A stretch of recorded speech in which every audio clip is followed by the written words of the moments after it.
Que le Seigneur nous bénisse. Ce matin, nous sommes au 7e jour, le dimanche, premier jour de la semaine. Si nous sommes retrouvés ici, avant de faire quoi que ce soit, il est tout à fait bien séant de vous recommander à la grâce du Seigneur. Prions. Dieu des cieux, ta présence est effective parmi nous.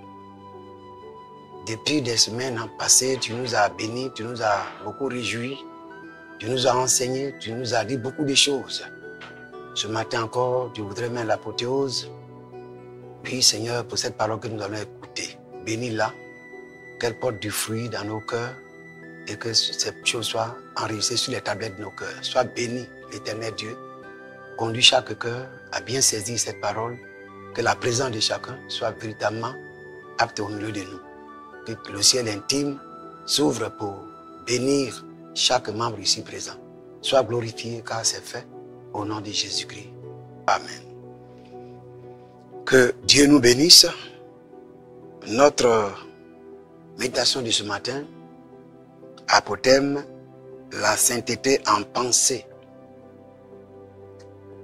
Nous l'avons tiré du psaume 17, verset 3. Le psaume 17, verset 3, il est écrit ceci.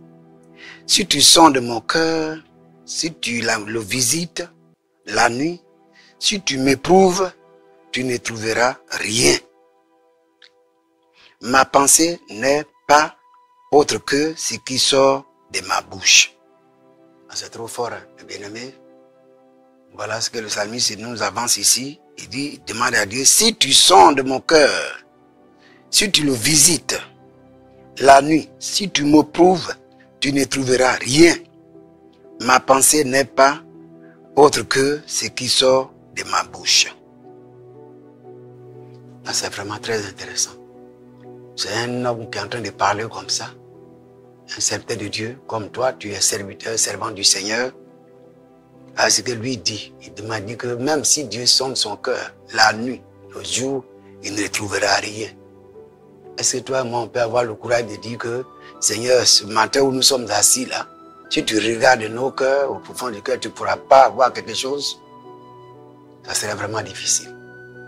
Mais quand même, des gens qui sont nés des femmes, d'un père, d'une mère, voilà ce qu'il dit, parce que il a une bonne relation avec le Seigneur. La pensée est l'expression psychologique qu'un homme sent, qu'un homme veut. C'est la capacité, la possibilité de faire, de choisir, de connaître, avant de l'exprimer en acte, en parole ou par écrit. Le vécu d'un homme est dicté par sa pensée. Vous pouvez noter Proverbe 23, verset 7. Exprimée ou non, la pensée peut être une source de vie ou de mort, voire d'empoisonnement lorsqu'elle n'adhère pas à celle de Dieu. La mauvaise pensée peut provoquer les troubles et nous égarer. Dieu en a l'horreur, les mauvaises pensées, car le salaire du péché, c'est la mort. Une pensée saine est créatrice et source de vie et de grandes bénédictions. Alors, comme David le dit dans ses textes, que nos pensées soient irréprochables. Que nos pensées soient irréprochables. Tout ça, les David sont les serviteurs de Dieu. Mais la sainteté en pensée est recommandée, c'est nécessaire. La Bible nous dit que ça peut être une source de mort ou de vie. À quoi tu penses? Si tu penses bien, si tu balaies tout ce qui peut être contraire à la volonté de Dieu, tu verras la gloire de Dieu. C'est pourquoi il y a des leçons que nous devons récupérer. Chercher d'abord dans un premier temps, comme celui qui vient de parler tout à l'heure en disant que même dans son sommeil, quand Dieu sonde son cœur, il ne verra rien, il sort de ses pensées, il ne verra rien. Il faut que cela soit comme pour toi et pour moi. Pourquoi? Comment lui il fait? Puis il dort et il prend Dieu en témoin, il dit à l'Éternel que si Dieu peut sonder ses pensées, tout et tout, il ne trouvera rien de mauvais. C'est possible que toi et moi, nous en arrivions à ce point-là aussi. C'est très important.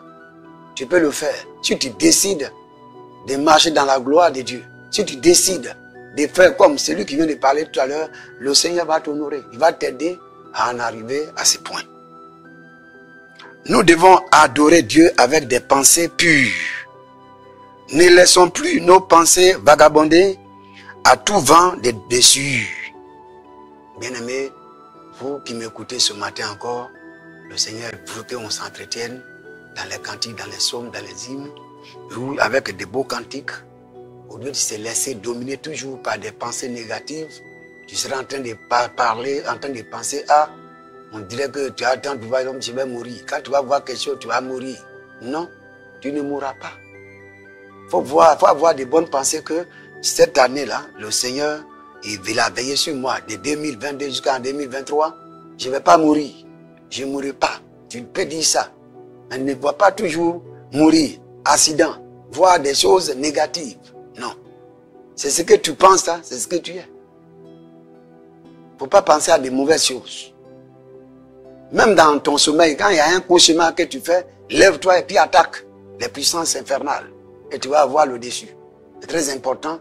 Ne nous laissons pas croître dans cette histoire de mauvaises pensées. Est-ce que déjà l'ennemi parle?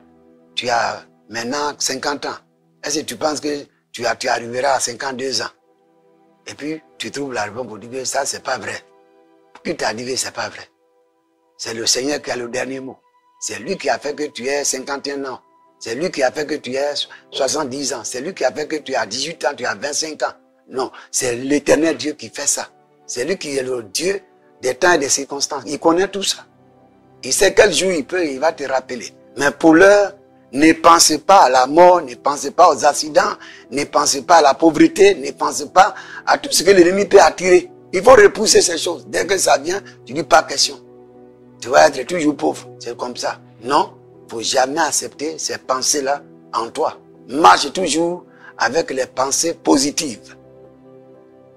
Vois que si tu es en train de chercher du travail, tu vois déjà le travail. Il m'est arrivé une année quand je n'étais pas encore quelque part dans une boîte. Il y a une boîte qu'on appelle encore du Zénith. Je ne sais pas si maintenant ça vit. Nous étions là-bas. Chaque fois quand je vais, je parle de Jésus. Il y a une soeur là, elle s'est approchée de moi. Elle dit, mais toi, on vient chercher le travail ici. C'est toujours Jésus, Jésus. J'ai dit, ma soeur, je parle de Jésus. C'est Jésus qui va faire que toi, tu peux travailler ici. Elle dit, c'est trop. Moi-même, ce que tu vois là, je suis ça, je suis ça. Mais pour toi, c'est trop exagéré. Très bien que le Seigneur soit loué. Comme pour moi, c'est très exagéré. On est dans ces suspens. Un matin, voilà une liste qui vient de la main d'œuvre. Ils ont mis des noms, d'autres ont envoyé leurs frères. Tant, ils ont tué. Je vois, ils ont commencé à appeler les gens. Et puis elle a arrêté. On appelle, on cite les noms pour faire entrer les gens. Et j'étais là, j'ai dit au gardien, mon nom est dedans. Il dit, ton nom est où? Les noms là sont saisis déjà avec... J'ai dit, mon nom est dedans, faut regarder. Comment tu t'appelles? Il dit, je m'appelle Oulaï Laurent, faut regarder. Il a regardé, il dit, je ne vois pas Oulaï Laurent ici. Il dit, bon, prends ton bic, mets mon nom. Il dit, quoi? Il dit, même mon nom, ça te regarde pas. Toi-même, le nom seulement, on voit chez les gens là. Il a mis mon nom, il allait déposer. Gloire soit rendue à l'Éternel. Jusqu'à midi, on m'appelle et on dit que tu es marié. Il dit, je suis marié légalement. Combien d'enfants? À cette époque, il y avait 3 enfants. Il dit que j'ai 3. On dit, c'est des gens qu'on s'en a besoin. Ils m'ont pris. Et cette femme-là, un matin, elle dit, mais comment il s'est arrangé? Puis il est là-bas. Oui, c'est mon Jésus qui m'a envoyé là-bas. Toi, tu ne veux pas qu'on parle de Jésus. Tu as des mauvaises pensées, tu es en train de tourner ici. Pour moi, je sais que Dieu, je pense que je vais travailler dans cette société. J'ai travaillé là pendant 4 ans. Donc, bien aimé, si je voudrais vraiment m'arrêter là, je voudrais vous encourager à avoir de bonnes pensées dans toutes vos relations. Ne regardez pas, ne pensez pas au mal. Vois toujours des pensées positives. Le Seigneur va t'accompagner dans tout ce que tu vas faire. C'est pourquoi on va prier encore. Je vais vous recommander tous ceux qui pensent toujours négativement, qui sont en train de penser négativement. Tu es là au milieu de nous ce matin. Tu as des mauvaises pensées. Laisse-moi te dire que le Seigneur va changer tout ça et tu vas voir la gloire de Dieu. On va lever la voix et je vais vous recommander la grâce du Seigneur. Père Céleste, c'est une journée où tu nous parles de la sainteté en pensée.